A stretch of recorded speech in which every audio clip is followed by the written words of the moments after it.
sempat mengaku sedih jika kasus dugaan fitnah dan pencemaran nama baik dirinya berlanjut ke tahap penyidikan. Kini setelah ijazah kuliahnya dinyatakan asli oleh Bareskrim Polri, Jokowi menyatakan akan tetap melanjutkan perkara yang dilaporkannya di Polda Metro Jaya. Sudah bergabung bersama kami tim kuasa hukum Jokowi Andra Reinhard Pasaribu dan mantan Kabar Eskrim Komjen Pol Purnawirawan Ito Sumardi. Selamat malam Pak Andra, Pak Ito. Selamat malam Mbak Sylvia. Selamat malam Mbak Sylvia, selamat malam Pak Ito. Baik. Selamat Pak malam Andra. Pak Andra. Oke, mulai dari Anda dulu ya. Jadi Pak Jokowi menyatakan akan tetap melanjutkan perkara yang dilaporkannya di Polda Metro Jaya. Apakah artinya Pak Jokowi memang menginginkan 5 orang yang ia laporkan itu dihukum karena telah menuding ijazahnya palsu?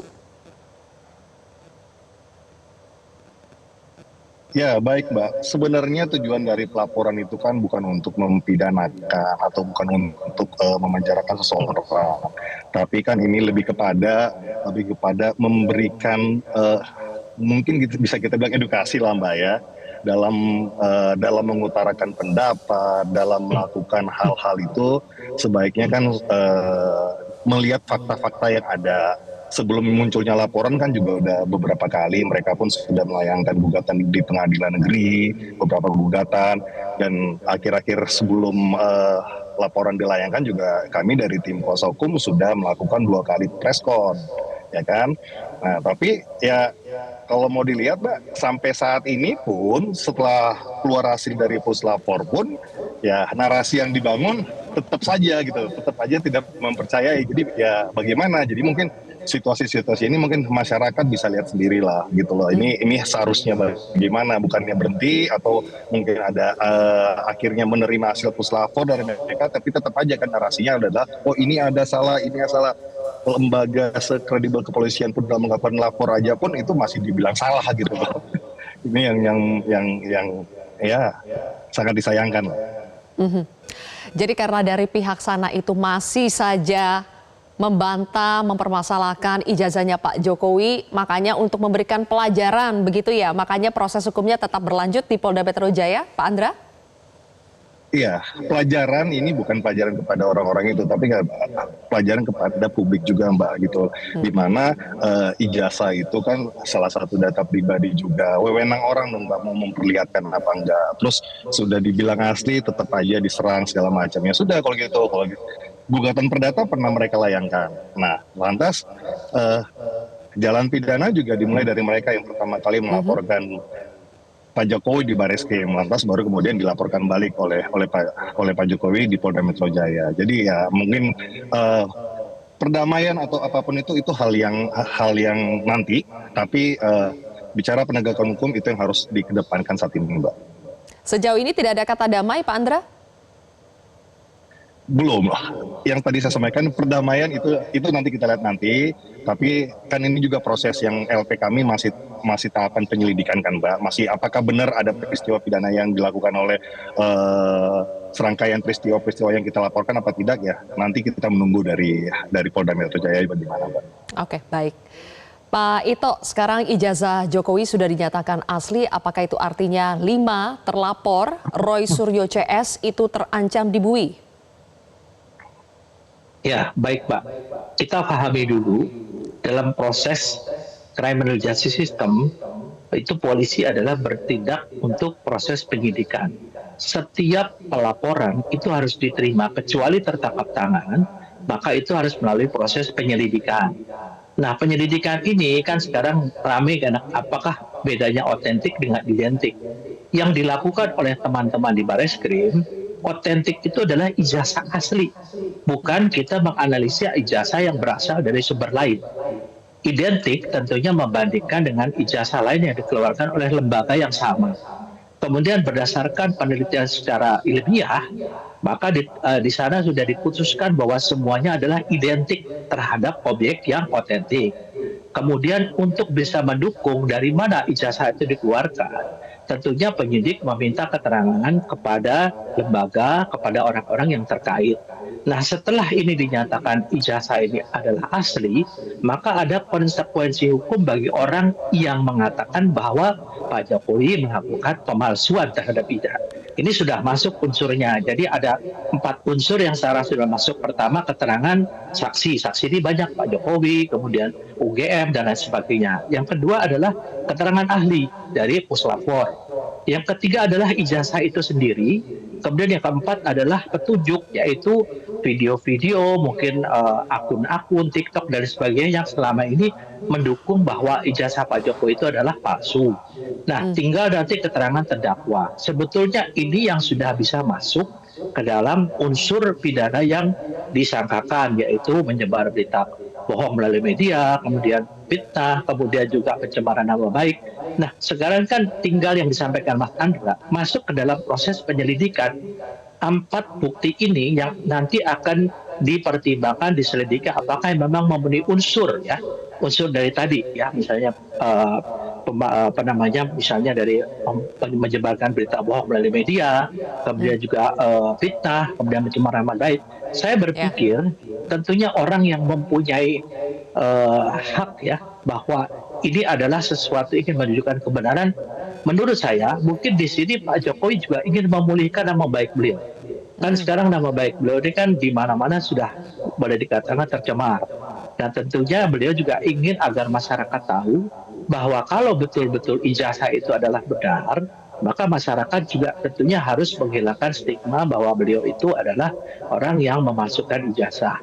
Jadi saya kira di sini unsur-unsur pidana ini yang akan menjadi pertimbangan bagi penyidik di Polda Metro Jaya untuk apakah penyelidikan ini akan ditingkatkan menjadi proses penyidikan dari penelitian, dari penyelidikan sehingga nanti akan dapat diproses secara pidana unsur-unsur yang disangkakan. Demikian Mbak Cynthia. Baik, Pak Ito, ketika objek yang dipermasalahkan yaitu ijazah Pak Jokowi sudah dinyatakan asli oleh Bareskrim Polri, apakah itu artinya kemungkinan besar kasus yang dilaporkan Pak Jokowi ke Polda Metro Jaya terkait dengan dugaan fitnah dan pencemaran nama baik itu berpotensi besar untuk naik ke tahap penyidikan? Ya, kalau kita memahami tentang kitab Undang-Undang Hukum Pidana, saya kira termasuk hukum acara pidana itu sudah memenuhi, Mbak ya. Jadi kalau ada suara-suara mengatakan kenapa di proses penyidikan dan proses penyelidikan termasuk nanti di penuntutan tidak dibuka kepada masyarakat, itu semuanya berlaku azas praduga tak bersalah, presumption of innocence. Jadi siapapun juga tidak boleh kecuali untuk hal-hal yang umum, misalnya nama, alamat, dan sebagainya. Di pengadilan nanti, maka tentunya hakim bisa mempertimbangkan apabila dari terdakwa meminta ijazah itu ditunjukkan. Kemudian mungkin mereka mengatakan minta saksi ahli. Hakim juga bisa mempertimbangkan atau dilakukan penelitian ilmiah dengan lembaga independen. Bisa-bisa saja, tapi semua kan hakim pun harus memiliki keyakinan. Apakah yang sudah dilakukan oleh penyidik Polri yang tentunya tidak ingin untuk mengorbankan kredibilitas lembaga ya, saya kira tidak mungkin. Itu tentunya akan menjadi pertimbangan hakim juga. Jadi kalau dikatakan bahwa yang dilakukan oleh kalau pihak prosedur CS ini adalah mereka mengatakan sekian ribu atau sekian juta kali itu mereka itu asli, itu kan yang dilakukan penelitian oleh mereka itu adalah bukan otentik.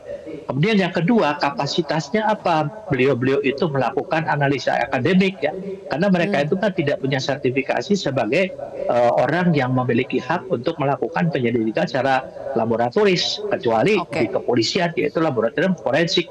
Jadi ini akan menjadi pertimbangan nanti tentunya teman-teman di Polda Metro. Demikian Mbak Sylvia. Oke, baik Pak Ito. Beralih lagi ke Pak Andra. Pak Andra, sebetulnya kan tanpa persidangan, ijazah Pak Jokowi sekarang itu sudah dinyatakan asli. Artinya secara kita bilang persepsi publik ya, seharusnya pihak Pak Jokowi sudah menang lah. Yang sebelumnya tadi kata Pak Ito ada persepsi di publik bahwa ijazah Pak Jokowi palsu, sekarang sudah diklarifikasi. Jadi apakah sebetulnya masih butuh persidangan untuk menuntaskan tudingan ijazah palsu ini?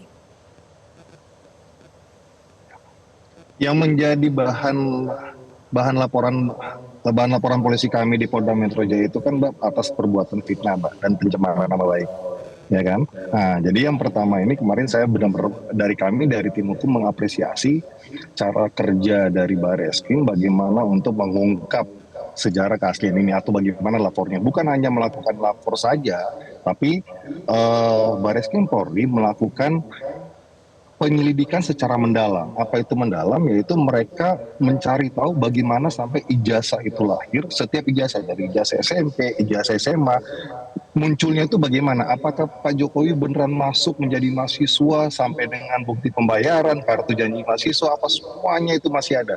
Dan itu pun yang kami benar-benar benar-benar kagum ya.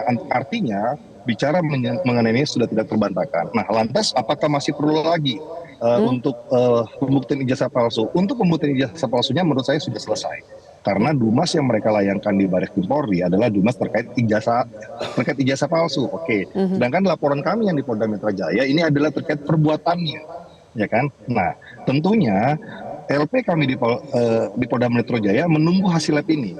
Setelah hasil lab ini dikeluarkan dan menyatakan asli, lantas kemudian pihak penyidik mungkin akan mulai menyelidiki apakah perbuatan-perbuatan yang diduga dilakukan oleh orang-orang tersebut apakah masuk kategori sebuah tindakan pidana apa enggak, karena kan mereka bilang itu adalah sebuah kebebasan berpendapat gitu. Sehingga ya sekarang silakan diuji lagi oleh pihak berwajib apakah cara-cara mereka menyampaikan kebebasan berpendapat itu adalah perbuatan pidana apa tidak gitu. Jadi ini bukan untuk yang di Polda Metro Jaya, bukan untuk lagi menentukan keasliannya, tapi di sini kami ingin melaporkan bahwa perbuatannya mereka adalah perbuatan yang mencemarkan nama baik.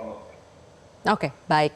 Terakhir, Pak Ito, kalau ada narasi bahwa itu adalah kebebasan berpendapat dan ternyata pendapatnya itu salah karena fakta yang sebenarnya adalah ijazahnya sudah dinyatakan asli, apakah kuat kemungkinan memang ada pencemaran nama baik ketika pendapatnya ternyata salah secara fakta? Ya, Mbak, dalam negara hukum, proses hukum yang tertinggi adalah di peradilan, yaitu dalam criminal justice system, sistem peradilan pidana. Nanti di pengadilan diuji, Pak, apakah yang disampaikan oleh penyidik dan jaksa penuntut umum itu memenuhi syarat unsur tidak untuk bisa dijatuhkan pidana. Nah, itu nanti hakim yang memutuskan. Jadi saya kira di sini untuk di tingkat penyidikan sampai dengan tingkat penuntutan kita belum bisa menentukan orang itu bersalah atau tidak. Jadi keputusan terakhir ujungnya adalah di pengadilan. Jadi saya kira kalau kasus ini berjalan terus, ya mari kita ikuti sampai dengan pengadilan. Di sana akan ditentukan apakah itu kebebasan menyampaikan pendapat ataukah memang sebagai dikatakan Mas Andra tadi memiliki unsur-unsur pidana sebagaimana yang disangkakan atau dilaporkan. Demikian, Mbak. Baik, kalau begitu Pak Ito dan juga Pak Andra, terima kasih sudah berbagi pandangannya di Prime Time News hari ini. Jelajahi cara baru mendapatkan informasi. Download Metro TV Extend sekarang.